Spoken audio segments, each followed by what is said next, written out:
ஓம் சிவாய. வணக்கம் நேயர்களே, ஸ்ரீ குபேரன் டிவி நேயர்களுக்கு லக்ஷ்மி நாராயண அன்பு வணக்கங்கள். இப்போ நம்ம பார்க்க போகிறது வார ராசி பலன் 12ஆம் தேதியிலேருந்து 18ஆம் தேதி வரை இப்படி இருக்க போதான்னு பார்க்க போகிறோம். ஸோ எப்போதுமே சொல்கிறதாங்க, லக்னத்துக்கு பாருங்கள். ராசிக்கு பார்ப்பதை விட லக்னத்துக்கு பார்க்க ரொம்ப பர்ஃபெக்டாக இருக்கும். உதாரணமாக ஒரு மகர லக்னம் விருச்சிக ராசினா நீங்கள் விருச்சிக ராசிக்கான பலன்களை பார்க்குறது மகர ராசிக்கான பலன்களை பார்க்க ரொம்ப பர்ஃபெக்டாக இருக்கும். முதல்ல வர்றது பொது பலன்கள், அதுக்கப்புறம் தசா புக்தி பலன்கள். உங்கள் ஜனனகால ஜாதகத்தில் என்ன தசா புக்தி அந்தரங்கள் வருதோ அதை நோட் பண்ணி வச்சு அதை மிங்கிள் பண்ணி பாருங்கள், ரொம்ப பர்ஃபெக்டாக இருக்கும். வீடியோட எண்டில் டிப் ஆஃப் த வீக் இருக்குது, மறக்காமல் பாருங்கள். கன்னிராசி. ஸோ கன்னிராசிக்கு வந்து பார்த்திங்கன்னா உங்களுக்கு ராசி அதிபதி புதன் ஸோ 4ல் இருக்காருங்க. ஸோ 4-5 தான் இந்த வாரத்தில் ட்ராவல் ஆகும்போது அற்புதமான பலன்கள், நல்ல விஷயங்கள்லாம் நடக்கும். தொழில் ரீதியான விஷயங்களில் நீங்கள் நினச்சதெல்லாம் நடக்குங்க. ஸோ ரொம்ப அற்புதமான பலன்கள். புதிய பார்ட்னர்ஷிப், ரியல் எஸ்டேட், வண்டி வாகனங்கள் விற்பனை இதெல்லாமே ரொம்ப அற்புதமாக இருக்குங்க. அதுக்கப்புறம் பார்க்கும்போது உங்களுக்கு 2 மற்றும் 9ஆம் அதிபதியான சுக்கிரனும் ஒரு 4க்கும் ஒரு அற்புதமான விஷயங்கள். இதுவரை வந்து என்னென்ன விஷயம் சாதிக்கும், நல்ல ஒரு பெரிய பொருள் வர்றதுக்கான வாய்ப்பு ரொம்ப நல்லா இருக்குங்க. வெளிநாட்டில் இருக்கவங்களுக்கு வந்து நல்ல ஒரு ஏற்றங்கள். அப்பாவுடைய உடல்நலம் சம்மந்தமான விஷயம் கொஞ்சம் கேர்ஃபுல்லாக இருக்கணும். சில நேரங்கள் வந்து வெளிநாட்டில் இருக்கும்போது சின்ன சின்ன மனக்கலக்கங்கள் வரும், அவ்வளோதான். கொஞ்சம் அதை கொஞ்சம் பார்த்துக்கணும். அதுக்கப்புறம் பார்க்கும்போது உங்களுடைய 3 மற்றும் 8ஆம் அதிபதியான செவ்வாய் வந்து பார்த்தோம்னா என்ன மாதிரி விஷயங்களை பண்ணுவார் அப்படின்போது 3-8ஆம் அதிபதியான செவ்வாய் இப்போ வந்து இருக்கிறது வந்து இப்போ 4ல் இருக்கார். ஸோ தாயோட உடல்நலம் சம்மந்தமான விஷயங்கள், லேண்டு சம்மந்தமான விஷயங்கள்லாம் வந்து கொஞ்சம் கேர்ஃபுல்லாக பார்த்துக்கிறது ரொம்ப ரொம்ப அவசியம். அதுக்கப்புறம் பார்க்கும்போது உங்களுடைய 5-6ஆம் அதிபதியான சனி வந்து பார்த்திங்கன்னா உங்களுக்கு வந்து இப்போ வந்து என்ன மாதிரி விஷயங்களை பண்ணுவார் அப்படின்போது 5-6ஆம் அதிபதி 7ல் இருக்கும்போது குழந்தைகளுடைய விஷயங்கள், குழந்தைகளுடைய சுப நிகழ்ச்சி சார்ந்த விஷயங்கள் ரொம்ப நல்லாயிருக்கும். வேலை விஷயங்கள் அடுத்த கட்டத்திற்கு போகிறதுக்கான வாய்ப்பு எல்லாமே ரொம்ப அற்புதமாக இருக்குது. அதுக்கப்புறம் பார்க்கும்போது உங்களுக்கு 7ஆம் அதிபதியான குரு 10ல் இருக்கும்போது புதிய பார்ட்னர்ஷிப் சம்மந்தமான விஷயங்கள், வியாபாரத்தில் வந்து ஒரு பெரிய லெவலில் போகிறது இதெல்லாமே அற்புதமாக இருக்குங்க. என்ன குரு வக்கரமாக இருக்கும்போது கொஞ்சம் ஸ்லோவாக போகிற மாதிரி ஃபீலை கண்டிப்பாக கொடுக்கும். மற்றபடி 9ஆம் அதிபதியான சுக்கிரன். ஸோ 9ஆம் அதிபதியான சுக்கிரன் வந்து பார்த்தோம்னா எந்த மாதிரி விஷயங்களை கொடுப்பார் அப்படின்போது சுக்கிரன் வந்து உங்களுக்கு வந்து 9ஆம் அதிபதி இப்போ வந்து 4ல் இருக்கும்போது 9க்கு 8ஆக வரும்போது அப்பாவுடைய உடல்நலம் சம்மந்தமான விஷயம் கொஞ்சம் கேர் எடுத்துக்கணும். வெளிநாடு பிரயாணங்களில் இருக்கவங்களாம் வந்து கொஞ்சம் கேர்ஃபுல்லாக இருக்கிறது ரொம்ப ரொம்ப நல்லது. 10ஆம் அதிபதியான புதன் வந்து 4-5ல் பிரயாணம் போது ரொம்ப தொழில் ரீதியான விஷயம், நல்ல ஏற்றங்களும் நல்ல லாபங்களும், அடுத்த கட்டத்திற்கு முன்னேறதுக்கான வாய்ப்புகள், கலைஞர்களுக்கு வந்து ஒரு பெரிய லெவலில் முன்னேறுவதற்கான வாய்ப்பும் ரொம்ப நல்லா இருக்குங்க. 11ஆம் அதிபதி சந்திரன் வந்து உங்களுக்கு பெரிய லெவலில் வந்து முன்னேற்றங்களையும் நல்ல லாபங்களையும் கொடுக்கும். அது மட்டும் இல்லை, புதிய டாக்குமெண்டேஷன் அக்ரிமெண்ட்லாம் சைன் பண்ணும்போது 1க்கு 4 வாட்டி படித்து பார்த்து சைன் பண்ணுங்கள். அம்மாவுடைய உடல்நலம் சம்மந்தமான விஷயங்களில் வந்து கொஞ்சம் வந்து பார்த்துக்கணும். அதே நேரத்தில் வந்து சில நேரம் உங்களுக்கும் அம்மாவுக்குமே கொஞ்சம் கருத்து வேறுபாடுகள், அதனால் ஒரு மன உளைச்சல் வர்றதுக்கான கொஞ்சம் பார்த்து நடந்துக்கணும். மூத்த சகோதரர்கிட்ட பேசும்போது கொஞ்சம் கவனமாக பேசுங்க. 12ஆம் அதிபதியான சூரியன். ஸோ 12ஆம் அதிபதியான சூரியன் வந்து உங்களுக்கு வந்து 4-5ல் போகும்போது வீடு பராமரிப்பு வேலைகள், வீடு சம்மந்தமான விஷயம் கொஞ்சம் செலவு பண்ணுறது, இந்த மாதிரி விஷயங்களாக இருக்கும். குழந்தைகளுக்காக செலவு பண்ணுற மாதிரி விஷயங்களை கண்டிப்பாக ஏற்படுத்துங்க. இதுவரை பார்த்து வந்து பொது பலன்கள். இப்போ பார்க்குறது தசாபக்தி பலன்கள். கன்னி லக்னமாக இருந்து சூரியன் தசாபக்தி இருந்தாலும் சூரியன் வந்து பார்த்திங்கன்னா உங்களுக்கு வந்து 12ஆம் அதிபதி 4-5ல் ட்ராயின் வந்து வீடு மற்றும் குழந்தைகளுக்காக நிறைய செலவு பண்ணுற மாதிரி விஷயங்களை கண்டிப்பாக ஏற்படுத்தும். அதுக்கப்புறம் கன்னி லக்னமாக வந்து சந்திரன் வந்து பார்த்திங்கன்னா 11ஆம் அதிபதியான சந்திரன் உங்களுக்கு வந்து என்ன மாதிரி விஷயங்களே பண்ணுவார் அப்படின்னும்போது சந்திரனுடைய விஷயங்கள் வந்து உங்களுக்கு வந்து என்ன மாதிரினா 11 நாளே வந்து உங்களுக்கு வந்து வீட்டுக்கு தேவையான பணம் இதெல்லாமே ரொம்ப அற்புதமாக இருக்கும். அதே நேரத்தில் வந்து பார்த்திங்கன்னா தாயார் சம்மந்தமான விஷயங்களில் கொஞ்சம் கருத்து வேறுபாடுகள், 2 பேரும் கொஞ்சம் டிஃப்ரென்ஸாக ஒப்பீனியன் வரும். சில நேரங்கள் வந்து பார்த்திங்கன்னா கொஞ்சம் மன உளைச்சல் கொடுக்கறதுக்கான வாய்ப்பிலே கண்டிப்பாக கொடுத்துருங்க. ஸோ அதுக்கப்புறம் பார்க்கும்போது கன்னி லக்னமாக வந்து செவ்வாய் தசாபதி செவ்வாய் வந்து 3-8ஆம் அதிபதி 4ல் இருக்கும்போது கொஞ்சம் லேண்டு டாக்குமெண்டேஷன் சைனிங் இந்த மாதிரி விஷயங்கள், வண்டி வாகனங்கள் ஓட்டும் போதெல்லாம் கொஞ்சம் கவனமாக இருக்கிறது ரொம்ப ரொம்ப நல்லது. அதுக்கப்புறம் கன்னி லக்னமாக இருந்து ராகு 6ல் இருக்கும்போது வெற்றிகள், தொட்டதெல்லாம் வெற்றி, வேலையில் பெரிய லெவலில் முன்னேறணும், வேலையில் ஜெயிச்சு காட்டுங்கிற வெறியெல்லாம் ரொம்ப அற்புதமாக இருக்குது.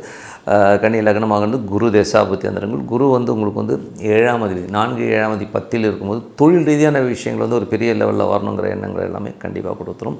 ஒரு பெரிய லெவலில் வந்து சாதிக்கணுங்கிற எண்ணங்களையும் கண்டிப்பாக கொடுத்துருங்க. கன்னி லக்னமாக இருந்து சனி தசாபதினு சனி வந்து 5-6ஆம் அதிபதி 7ல் இருக்கும்போது கொஞ்சம் குழந்தைகளோட திருமணம் சார்ந்த விஷயங்கள் நடப்பதற்கான வாய்ப்பு நல்லா இருக்குது. வேலையிலையும் நல்ல ஏற்றங்கள், நல்ல லாபங்கள், கேட்ட இடத்துல கடன் கிடைக்கிறது, இந்த மாதிரி விஷயம் அற்புதமாக இருக்குது. கன்னி லக்னமாக இருந்து புதன் திசாபுத்தி அந்தரங்கள். புதன் வந்து பார்த்திங்கன்னா உங்களுக்கு வந்து 10ஆம் அதிபதியான புதன் வந்து 4 இருக்கும்போது கொஞ்சம் வந்து சொத்துக்கள் சம்மந்தமான விஷயங்கள்லாம் வந்து கொஞ்சம் வந்து ஒரு சின்ன சின்ன மன உளைச்சலை கொடுத்தாலும் அடுத்த கட்டத்துக்கு முன்னேறணும். அதுவும் பூர்வீகம் சம்பந்தமான விஷயங்களும் அற்புதமான விஷயங்களாக நடக்கும். தொழில் ரீதியான விஷயங்களை பெரிய இன்வெஸ்ட்மெண்ட்டை தவிர்ப்பது ரொம்ப ரொம்ப நல்லதுங்க. கன்னி லக்னமாக வந்து கேது தேசம், கேது 12லேருந்து அதுவும் வந்து சுக்கிரனுடைய சாரத்தில் இருக்கும்போது வெளிநாடு வெளியூரில் இருக்கணும் சின்னதாக அந்த லீகல் இஷ்யூஸ்லாம் வர்றதுக்கான வாய்ப்பு ரொம்ப கவனமாக பார்த்துக்கிறது ரொம்ப ரொம்ப. மற்றபடி எல்லாமே சிறப்பு தான். கன்னி லக்னமாக இருந்து சுக்கிரன் தசாபதினு சுக்கிரன் வந்து 2 மற்றும் 9ஆம் அதிபதி. சுக்கிரன் வந்து பார்த்தோம்னா இப்போ வந்து உங்களுக்கு வந்து 4-5 லெட்டர் ஆளும்போது நல்ல விஷயங்கள், நல்ல வீடு நிலபுலன்கள் அமைவதற்கான வாய்ப்பெல்லாம் ரொம்ப நல்லா இருக்குது. வெளிநாட்டில் இருக்கவங்களுக்கு வந்து மன உளைச்சலும் தந்தையுடைய உடல்நலம் சம்மந்தமான விஷயம் ரொம்ப கேர்ஃபுல்லாக இருந்தது ரொம்ப ரொம்ப நல்லதுங்க. ஸோ மற்றபடி எனக்கு என்னை பொறுத்த ஒரு நல்ல ஒரு பிரார்த்தனை, மனதார இறைவனை பிரார்த்தனை பண்ணுங்க. ஒரு பர்டிகுலர் டைம் ஃபிக்ஸ் பண்ணிவிட்டு பிரார்த்தனை பண்ணுங்கள். அற்புதமான பலங்கள் அடுத்த கட்டத்துக்கு முன்னேறதுக்கான வாய்ப்பெல்லாம் ரொம்ப நல்லாயிருக்கு. இப்போ பார்க்க போகிறது tip of the week. So tip of the வீக்கில் வந்து இப்போ நம்ம பார்க்க போகிறது பார்த்திங்கன்னா நமது ஜாதகத்தில் குழந்தைகள். ஸோ எல்லாமே நம்ம வந்து வாழ்கிறதே பார்த்திங்கன்னா குழந்தைகளை டிபெண்ட் பண்ணி தான் வாழ்கிறோம். நம்ம இந்த குழந்தை பார்த்துக்குமா, இந்த குழந்தை பார்த்துக்காதாங்கிற கேள்விகள் நிறைய வந்து நம்மக்கிட்ட இருக்கும். ஏன்னா ஒரு 3 குழந்தை இருக்குன்னா எந்த குழந்தை நம்மளை பார்த்துக்கும், இல்லை 2 குழந்தை இருக்குன்னா எந்த குழந்தை நம்மளை பார்த்துக்கும், இல்லை இருக்கிற ஒரு குழந்தையாச்சும் நம்மளை பார்த்துக்குமா அப்படிங்கிற டவுட்ஸ் வந்து எல்லாருக்குமே இருக்கும். ஸோ அதுக்கு வந்து ஜாதக ரீதியாக இப்போ என்ன எப்படி இருக்கும் அப்படிங்கிறத பற்றி பேச போகிறோம்.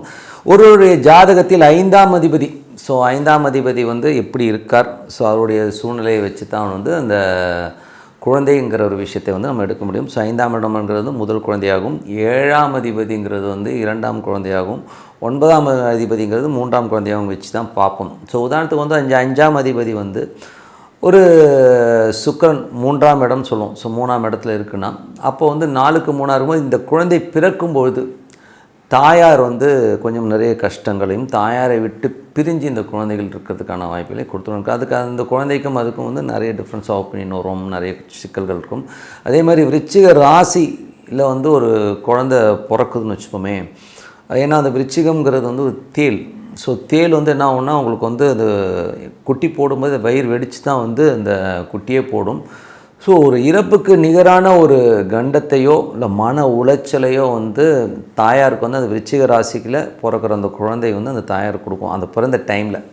ஏன்னா உதாரணத்துக்கு வந்து பார்க்கும்போது எனக்கு தெரிஞ்ச ஒரு நண்பருடைய தாயார் வந்து விருச்சிக ராசியில் பிறக்கிறார் அவர். ஸோ அவங்க தாயாருக்கு வந்து ரொம்ப டெத்துக்கு ஈக்குவலான அது குழந்தை பிறந்து இருக்கும்போது கீழே இந்த டியூப்லேயே இன்னொரு குழந்தை ஃபார்ம் ஆகி ரொம்ப பிரச்சனையாகி நிறைய அவங்க பிரச்சனையை ஃபேஸ் பண்ணாங்க. ஸோ இது வந்து பார்த்திங்கன்னா அந்த மாதிரி ஒவ்வொரு குழந்தைகளுக்கும் அந்த காரக கிரகங்கள் அந்த கிரகங்கள் அமைகிற நேரங்களில் வந்து பார்த்திங்கன்னா நமக்கு ஏடாவிடாமல் மாட்டோம். வந்து விருச்சிக ராசியில் பிறக்கும்போது கண்டிப்பாக தாயார் ஒரு மன உளைச்சலையும் அவமானங்களையும் படுவாங்க. இறப்புக்கு நிகரான ஒரு கண்டத்தை கொடுத்து அதுக்கு சரி பண்ணும். அதுக்குன்னு இறந்துருவாங்க நான் சொல்ல வரல, அந்த ஒரு சின்ன அந்த மன வேதனையை கண்டிப்பாக கொடுத்துருங்க. அதே மாதிரி வந்து பார்த்திங்கன்னா வேறு யாருக்கு வந்து இந்த மாதிரி ஒரு பிரச்சனைகள் வரும்னா சிம்மராசிக்காரர்கள். ஸோ சிம்மராசிக்காரர்களுக்கு வந்து பார்த்திங்கன்னா குரு தசாபுத்தி அந்தரங்களையோ முதல் குழந்தை வந்து அவங்களுக்கு ஒரு மன உளைச்சலையோ மன காயங்களையோ கொடுக்கும். இது வந்து சிம்ம லக்னக்காரர்களாக இருந்தாலும் சரி சிம்ம ராசிக்காரர்களாக இருந்தாலும் சரி இந்த ஒரு மன உளைச்சலை கண்டிப்பாக கொடுத்தோம். அதே மாதிரி வந்து வேறு யாருக்கு வந்து இந்த மாதிரி விஷயங்களை கொடுக்கணும்போது ஏன்னா வந்து அந்த 5-8 அப்படிங்கிற ஒரு விஷயம் வரும்போதே உங்களுக்கு வந்து ஒரு சங்கடங்களை கொடுத்துரும். ஸோ அதனால் வந்து குழந்தை இப்போ இதே வந்து பார்த்திங்கன்னா 5ஆம் அதிபதி வந்து கொஞ்சம் தவறுதலாக அமைஞ்சிருச்சு. இப்போ 2வது குழந்தை பார்க்கும்போது 7ஆம் அதிபதி நல்லா இருந்தால் அந்த குழந்தை கண்டிப்பாக நல்லா இருந்து உங்களுக்கு செய்கிறதுக்கான பாக்கியம் இருக்குங்கிறத அந்த ஜாதகங்கள் கண்டிப்பாக சொல்லுங்கள். அது தவறுகிற பட்சத்தில் அந்த குழந்தை வந்து நமக்கு வந்து டிஃப்ரென்ஸ் ஆஃப் ஒப்பீனியன் ஆகிடுது, குழந்தைக்கும் நமக்கும் ஒத்து போகாமல் போகுதுங்கிறது தான் உண்மையான விஷயம். ஸோ அதனால் வந்து இதுக்கு வந்து பரிகாரம் ஏதாச்சும் இருக்கா அப்படின்னா என்னை பொறுத்த வந்து பரிகாரங்கிறது வந்து குழந்தைகளை பொறுத்தவரை வந்து நீங்கள் வந்து பாரபட்சம் பார்க்கணும் அவசியம் இல்லை. ஏன்னா வந்து நிறைய குழந்தைகளை வந்து ஏதோ ஜோசியர் சொல்லிட்டான்னு சொல்லிட்டு பாரபட்சம் பார்க்குறதுலாம் வந்து ரொம்ப தப்பான செயல், அது ஒரு பெரிய பாதகமாகவும் அமையும். அதனால் நீங்கள் என்ன பண்ணலான்னா உங்கள் குழந்தைங்க நல்லா இருக்கணும் அப்படின்னு நினச்சிங்கன்னா உங்கள் குழந்தைகளுக்கும் உங்களுக்கும் ஒரு டிஃப்ரென்ஸ் ஆஃப் ஒப்பீனியன் இல்லாமல் நீங்கள் வந்து நல்ல இதாக இருக்கணும். நீங்கள் வந்து குரு பகவான்கள், குரு பகவானும் போதே யார் வருவாங்கன்னா சித்தர்கள் தான் வருவாங்க. ஸோ சித்தர்கள் வழிபாடு பண்ணும்போது உங்களுக்கு வந்து அந்த குழந்தைகளோட விஷயங்கள் வந்து நல்லா அவங்களுடைய குணநலன் அறிஞ்சு போகிறதுக்கான வாய்ப்புகளே கண்டிப்பாக. ஒரு குருமார் வழிபாடுங்கிறது வந்து பௌர்ணமிகளில் பண்ணும்போது இந்த மாதிரி குழந்தை சம்பந்தமான விஷயங்கள் இருக்கிற இடர்பாடுகள் இதெல்லாம் நீங்கி ஒரு அற்புதமான ஒரு குழந்தை வந்து நமக்கு டிஃப்ரென்ஸ் ஆஃப் ஒப்பீனியனாக இருந்தாலும் அதை அட்ஜஸ்ட் ஆகி நம்மளோட ஒத்து போகிறதுக்கான வாய்ப்புகளை கண்டிப்பாக கொடுக்கும். அன்றைக்கி வந்து நீங்கள் பௌர்ணமி அன்றைக்கி சுண்டலோ ஏதோ வச்சு மற்றவங்களுக்கு விநியோகம் பண்ணுறது, ஒரு வெள்ளை கொண்டக்கடலை வச்சு நீங்கள் விநியோகம் பண்ணும்போதும் அற்புதமான பலன்களை கண்டிப்பாக கொடுக்கும். ஸோ இது வந்து பரிசீலித்து பாருங்கள், ரொம்ப அற்புதமான விஷயமாக இருக்கும்னு சொல்லிட்டு உங்களிடம் விடைபெறுவது உங்கள் லக்ஷ்மி நாராயணன். நன்றி.